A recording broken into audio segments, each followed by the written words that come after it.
बुलेटिनच्या सुरुवातीलाच कोल्हापुरातून एक मोठी बातमी एका व्हिडिओबाबतची। आमदार सतीश पाटील यांनी एक खळबळजनक व्हिडिओ जारी केलाय। कोल्हापुरातील सत्ताधारी आमदारानं 40 लाख रुपये घेतल्याचा यात आरोप आहे।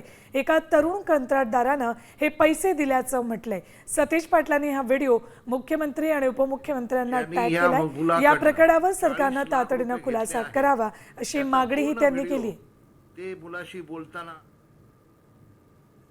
सतीश पाटलांनी हा व्हिडिओ सोशल मीडियावर अपलोड केलाय आणि मुख्यमंत्री आणि उपमुख्यमंत्र्यांना टॅग केलाय। कॉन्ट्रॅक्टर कडून एका सत्ताधारी आमदाराने 40 लाख रुपये लक्षात ठेवायचं आहे। मराठी बाणा, मराठी फणा, मराठी अस्मिता ही फक्त नावाला आहे का? माननीय देवेंद्रजी फडणवीस साहेब एवढे प्रामाणिक आहेत, त्यांचा मुंबईत फ्लॅट नाही आहे। तसंच एकनाथजी शिंदे साहेब रिक्षावाल्यापासून उपमुख्यमंत्री मुख्यमंत्री पदापर्यंत चढले। अशा प्रामाणिक माणसांकडे तुम्ही असताना तुमच्याकडून हे पाप कसं व्हावं? माननीय आमदार कोल्हापूरचे, आपण जरा कृपया त्या मुलाचं कन्सिडर करा हो, हे पाप आहे।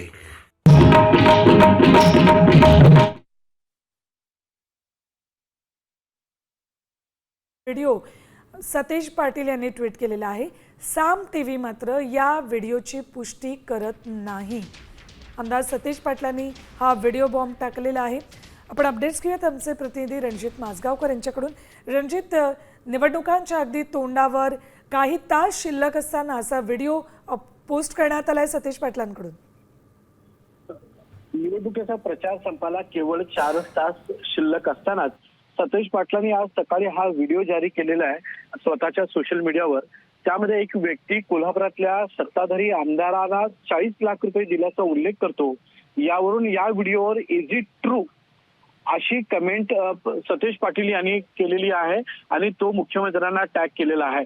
सतीश पाटलांशी जेव्हा आम्ही या विषयावर बोलल्यानंतर त्यांनी हे आमदार जे आहेत हे सत्ताधारी पक्षातले आणि शिंदे गटातले असण्याची शक्यता त्यांनी वर्तवलेली आहे।